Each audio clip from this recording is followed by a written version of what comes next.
SEO is very competitive. Google only has so many slots on your on the first page of results. How do you compete? So when you, Kevin, work on a site and you plot out your strategy, what are usually your starting points? How do you start building your SEO content strategy? That's a really good question. First of all, I think about it in the dimension of any regular strategy. And any strategy has a couple of points that you need to check. First one is, what is the goal? What are you trying to achieve? What's the objective? Second one is, what does your competitive environment look like? Third one, what is your unique advantage, competitive advantage, right? Your leg up. What can you do better than others? Fourth, what are the boundaries of your strategy? What will you say no to? What will you not do is almost as important as what you will do. And then fifth, what are your weaknesses, or what are the things that you need to compensate for? So when it comes to competition, and strategy, those are the first five dimensions that I think along, and then try to just like define a high level map, right? It doesn't have to be, not every strategy has to be super detailed, but I start by just like getting a high level picture of these elements and components, and how we or the company that I work for are doing in those five. Right. Okay. Well, let's break those down a little bit. Can you give me an example? Let's say that there's a there's a website that has domain ranking of 40, so can't rank for a lot of stuff competitively. And then we have somebody who's like, let's say, domain rank is 75, 80, like pretty competitive. And that assumes you get enough decent volume of backlinks and so on. So those points 1 to 5, like how would you decide differently than based on those factors alone? We have to start with a realistic objective, right? As I mentioned before, you have to be very realistic. And that's honestly, that is very difficult, right? Because as startup founders, or even just as marketers and as humans, we always wanted to be grandiose and big and Yeah. ambitious and be kind of the underdog and the success story. But it all has to start with realistic outcomes and realistic goals. So what can you even do, even if all the stars align, right? That's where it starts. Second, when we think about a competitive advantage, the the problem with SEO is, or the challenge, as you mentioned, it's a zero sum game, right? There's a winner, Mm. there are losers. It's very clear cut. There are only 10 results theoretically, without too much Yeah. nuance. So you're either at the top or you're not, right? That's a challenge. The good thing is that you can compete on a spectrum of keyword types. On the one end, you have short head keywords, lots of search volume, very competitive. On the other hand, you have a very fat tail of so called long tail keywords, which are Mhm. typically less competitive. And so, based on what you have, right, based on what's realistic for you, you want to find yourself somewhere along that spectrum. So, if you're that DR40 domain, you want to start more with long tail queries, less competitive, very clear intent. And if you're on the DR80 spectrum, or DR80 side of the spectrum, you can tackle these more competitive keywords, right? Mm. Now, the challenge is to understand whether you are in a high intent keyword space or low intent keyword space. How So would you know that? that's a good question. I think the best way is probably to run paid campaigns on some of these longer tail keywords and then see how well they convert.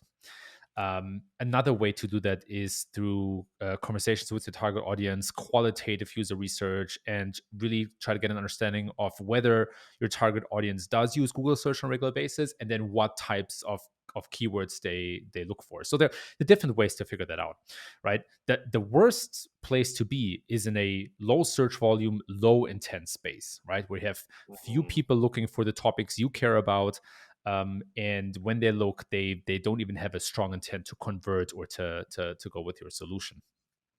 So those are a couple of things to validate, right?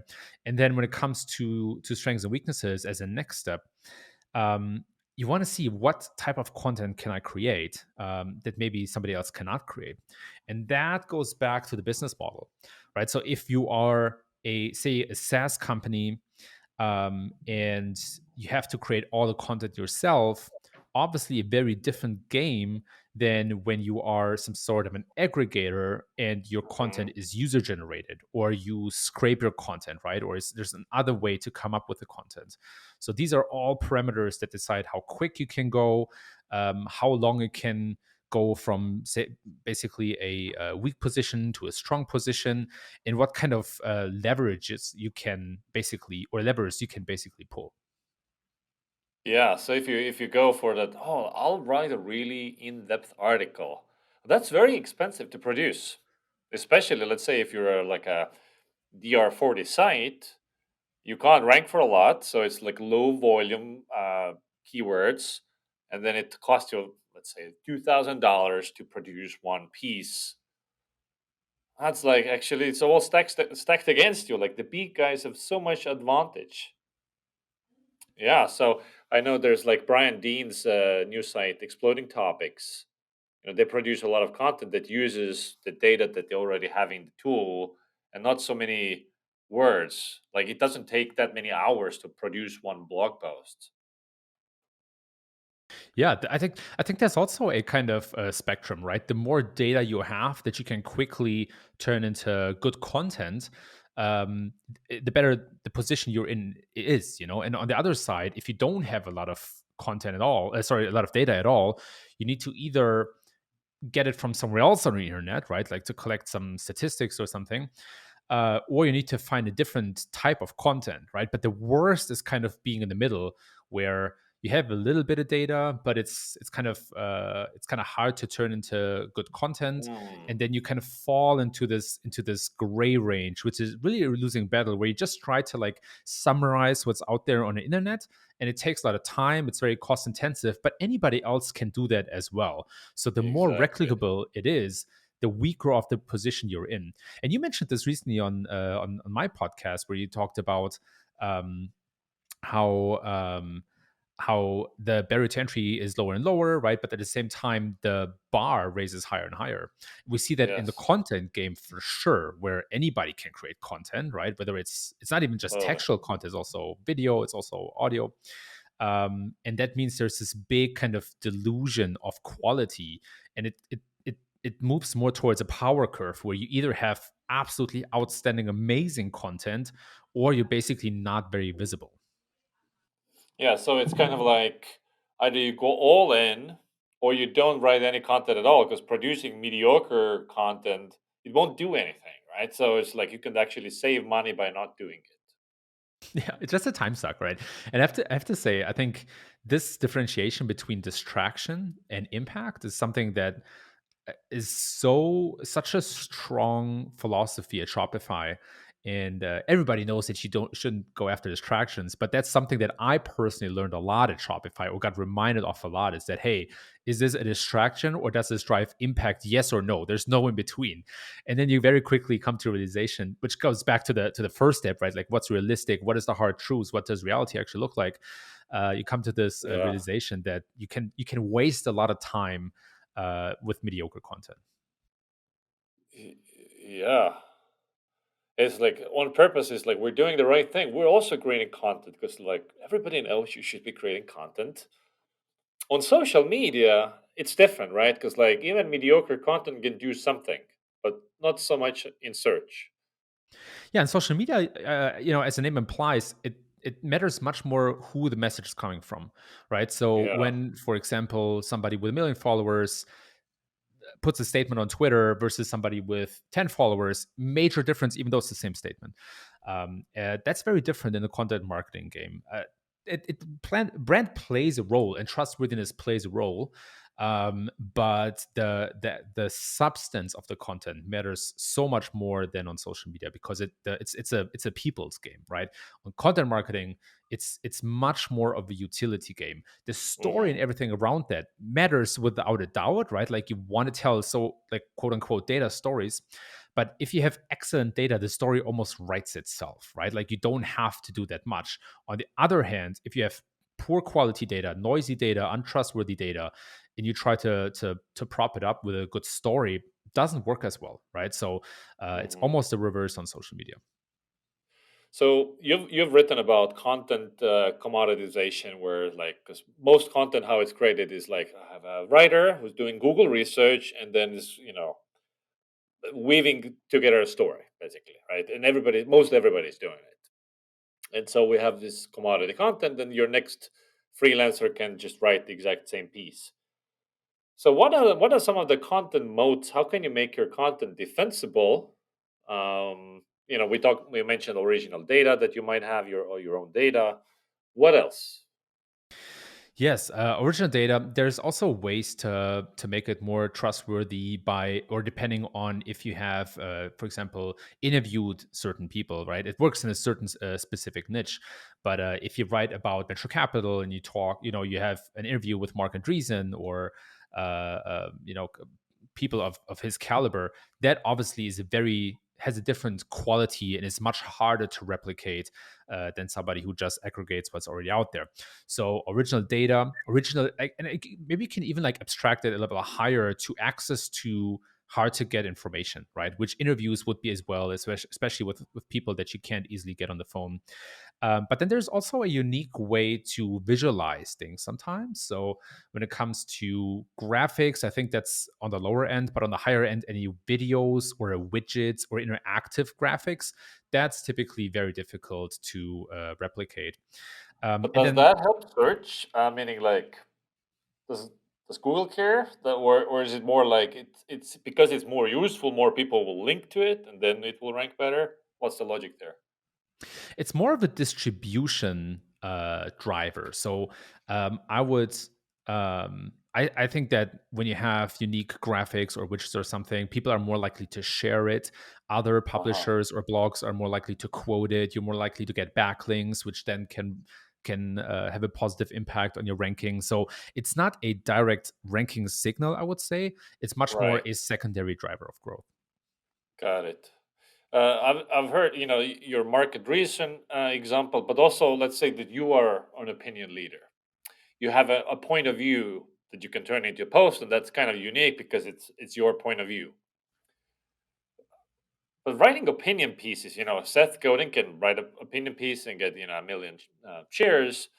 If you're not that level celebrity, but you have a interesting, unique point of view, you still need to turn it into a 2,000 word post in order to have a ranking chance? Or have you ever seen somebody doing like a point of view articles that work great in SEO that are not too long, maybe 500 word ish, something like that? Yeah, absolutely. I've seen both examples. And so on the short form side, it's all about what kind of information can you provide, right? It comes back to this: do you have access to unique information?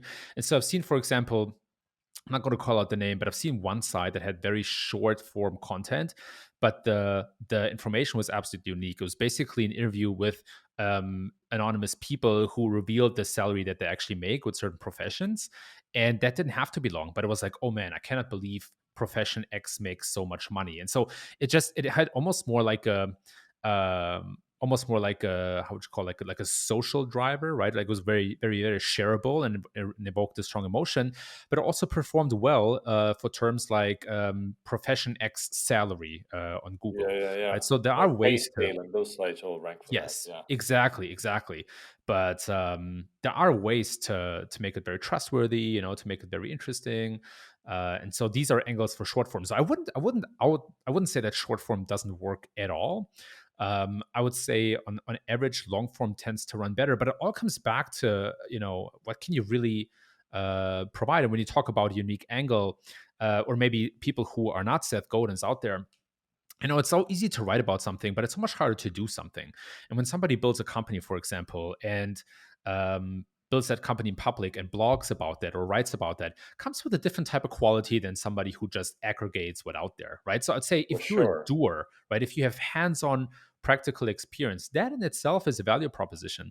And all that like Gary Vaynerchuk is very controversial out there, but he has one good point, which is this idea of document, don't create, right? Like if you as a doer just document what you do, and sure, you like if you create it with SEO in mind, right, and you follow a couple of content marketing principles, I think that works really, really, really well, and is actually rarer than you would think. A lot of people just write about what they see, but few people actually Yeah. write about what they do. Yeah. So if we think about like HubSpot that, can rank for anything, like my friends working at HubSpot, they're like, whatever keyword you want to write an article, like you rank number one instantly as soon as you publish it. Basically, it's like it's very easy. And so if you're an upstart, you have a young site, you can never basically catch up. Like it's near impossible. Old guard that has been building links since 1999 has a massive advantage. And so you brought up that content differentiation angle and so on and so forth. And we have seen that like Harry Dry with marketing examples just picked a new format and reportedly is doing great. I haven't seen his traffic stats, but what other type of like different content have you seen somebody create that can still rank great and generate a lot of SEO traffic despite not having the backlinks? Honestly, video, it sounds like a cop out answer, but I think one big trend that a lot of people are not as aware of is that in more and more search results pages, we see video content ranking at the top. Especially for things like how to's, tutorials, questions and answers, because videos just deliver a better answer. It's just easier seeing somebody do it or even somebody explaining it live than reading about it. So it reminds me a lot of the time when Google integrated image search very, very heavily in organic search. And then back then, all the SEOs were like, oh man, that's a cool way to crack very competitive queries, right? Or search results pages. You just make sure you get your image to rank higher. The challenge is to bring that traffic that then goes to YouTube typically back to your website, right? That defines a kind of new way of thinking, a little bit of a different type of strategy, but that's one quick way. And I think it goes back to this idea of like of different dimensions to compete on. You can compete on the sheer textual basis. This is the classic skyscraper method where you just try to fill the content with more words and more examples. You can compete on the informational axis where your information is just simply better, right? The easiest way to say to highlight this or provide an example is when somebody writes about a study from 2017, you write about a study of Right. 2020, right? Something more up to date. And then the third axis is the format that you compete in. So I would argue that today, when somebody writes a 3,000 word article about something, and you are able to translate that in easy to understand infographic, that's definitely a competitive advantage. But you can also translate that into a video. And I think that's almost more powerful. And then you can come back and do all these things together at the same time. But just thinking along these three different axes, these three different dimensions of on that competition happens, can help you to do a very simple SWOT analysis against your main competitor, what you have, and then strategically out-angle them. And so you write a piece and then you kind of not exactly read that content out loud and film yourself, but like create a video version, maybe a more condensed version of that, an image. So basically, if you create content, you can try to get all of those at once, no? Absolutely. You'd be shocked how much of a how big the opportunity still is in video. I saw that at G2, one of our biggest competitors was ranking at the very top with a video. It was a video carousel, and they were the number one results. And it was I think a 4-year-old video, a guy in front of a whiteboard talking for 5 minutes. There was no production value, no magic, no nothing. They were just the first ones to do it, and the explanation was good. So you don't have to go crazy. It doesn't have to be a fully fledged out $500,000 video. You just really Yeah. need to deeply think about what is it that people want to understand and learn. How can I explain that in the most simple way? And maybe it's a 1 minute video with 5 different images that you walk people through. Maybe it's just a simpler explanation.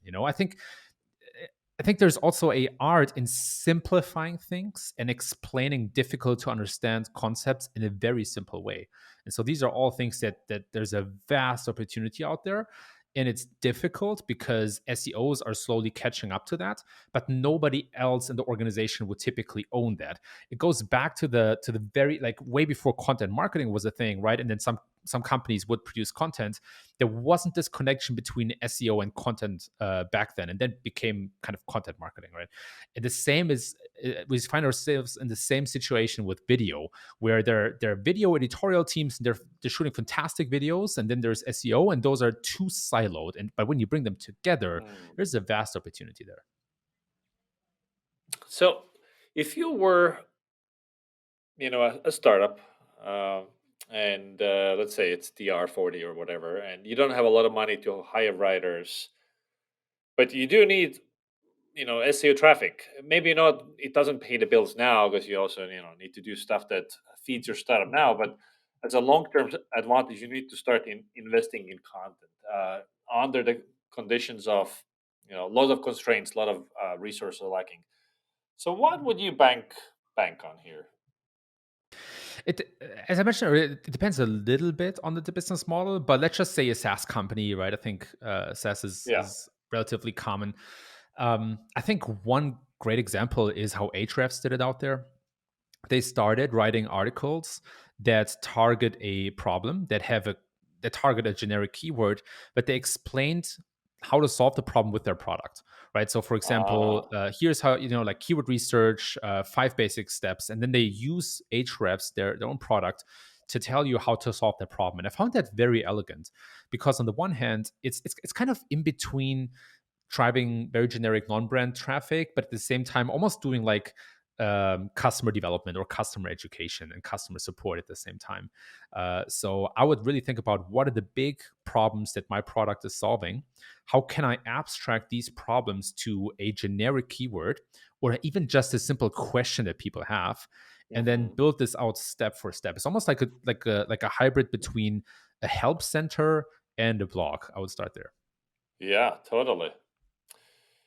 I recently received a pitch from an SEO agency whose strategy was that, hey, if you have low DR, actually content volume is the way to win. It's kind of like a signal for Google that, hey, we produce a lot of volume, and volume like hundreds of pages a month, 800,000 pages a month that you generate. And so, of course, if you do that by hand, it's very expensive because you need a lot of writers, and each article costs money. So programmatic, you've dabbled in it in G2.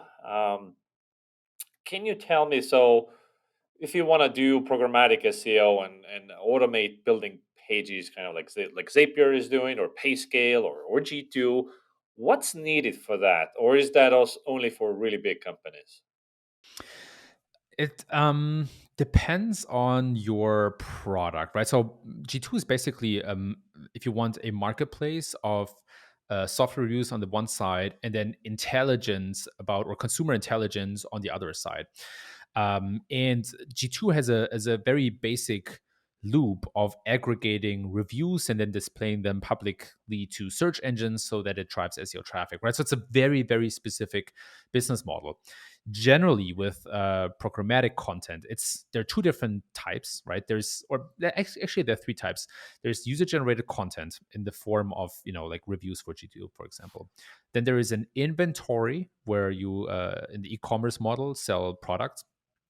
And then there is an aggregated data model, that a couple of companies out there follow, like any kind of stock site, or any, missing the name right now, but there are a couple of websites that tell you what's the most used software applications are, or developer stacks and all this kind of stuff, right? So you can get user generated content, aggregate or scrape the content you display, or have some sort of an e-commerce inventory. And so more content equals more DR. Tricky. I haven't really seen a good case study or an example for that out there. At G2, we always fared really well in setting a very high bar for the content that we allow Google to index versus not. And Uh-huh. so this old kind of concept of a quality score that spans across all the content you have, I'm not sure if that in itself is something Google measures. There's some patents out there that say it would, but by trimming low quality content, when I'm saying trimming, what I mean is by not letting Google index it, we certainly saw better results. And I think it almost Uh-huh. goes back. I'm not sure if it's, the causation there is a bit questionable. Is it because Google really just indexes high quality content?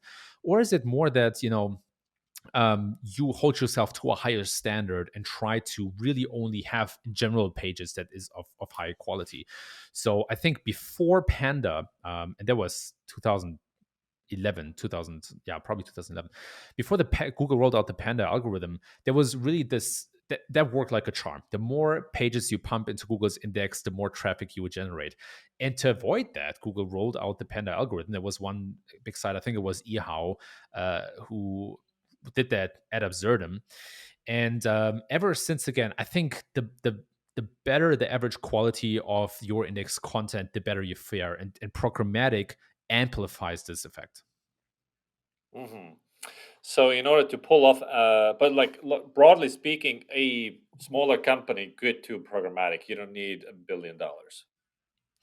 You don't need $1 billion. Absolutely, yes. And the best way to get there is when you have some sort of a self-reinforcing loop, right? Like when you get to this critical mass where people find enough content to get value out of it and then contribute with more content themselves. Reviews are a great example, whether it's on G2 or something like a Yelp or anything anywhere else. When people see reviews and they get value and they contribute themselves, that is kind of the number one goal you have as a company with that potential. Everything else from there is a bit more difficult, but it really depends on how you aggregate data and how you aggregate inventory, right? So even as an e-commerce platform, right, it really depends on whether you sell your own products, whether you aggregate products, and if you aggregate them, how do you do that? So there's a lot of nuance involved. Hmm. What kind of content modes are you building with Shopify? I mean, with Shopify, we definitely have the luxury of brand, right? We have a super strong brand, and so when we write about drop shipping, for example, I would say that we're probably the most trustworthy source out there. And when I say Shopify, I would also include Oberlo, which is one of the biggest drop shipping apps and was acquired by Shopify. But I think there are certain modes that we have simply because our brand is so strong. And then there are other modes that we have simply because we can execute faster and better than other companies due to our size. And I think it goes back to one of the competitive advantages, or these five different points that we talked about in the beginning, right? I think a competitive advantage is not just the content you create, it's also how you create it and what resources you have available. And I think that's Yeah. where, on the Shopify scale, we definitely have a huge leg up. And it doesn't just account for that. That also happens or relates to our geographical distribution. So as Shopify, I think we're one of the largest e-commerce platforms across the world, right? We grow very quick or very fast in APAC and Latin America and EMEA. And so all these things together allow us unique advantages. And it comes also back to certain network effects, right? For example, we have a strong ecosystem of partners that develop apps and themes, and we have some experts that provide services. And so we have some of these loops, like the more merchants we have, the more of an incentive we provide those partners, and the more partners, the better the experience for the merchants. So that in itself is an interesting flywheel. And we try to pour fire and gasoline into this to pour gasoline, not fire, into this flywheel, basically by addressing some of the biggest problems that our merchants have and creating really good content. And so all these things work together, and I think one big competitive advantage is just that our flywheel spins a lot faster and we get to these big problems that merchants have quicker than some, say, like a new startup. You mentioned flywheel multiple times here. So is oops, thinking in flywheels something that you always do?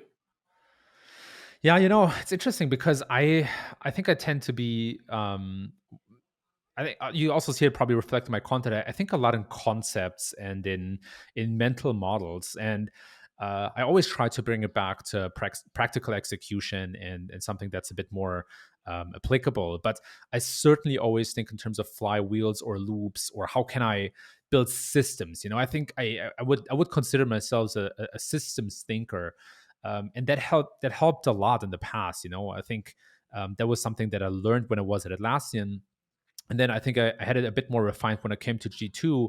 And so we built a lot more systems than you could probably see from the outside. One of them was a very strong tie between editorial content that we had a whole content marketing team for, and then on the other hand, our programmatic content, right? So these were almost two different loops, and you can combine these almost like micro loops into a macro loop as well. And so I think just this awareness for loops and for systems has always helped me in my career. And it's something that I learned from different sources. But I'm very fascinated and intrigued by this kind of by the theory of SEO, of content marketing, and this idea of growth, where it's really all about building systems. So I would say I tend to think about that a lot. And then the challenge is to make that practical and applicable, to go from theory to practice. Awesome. Thanks for coming on, man. My pleasure.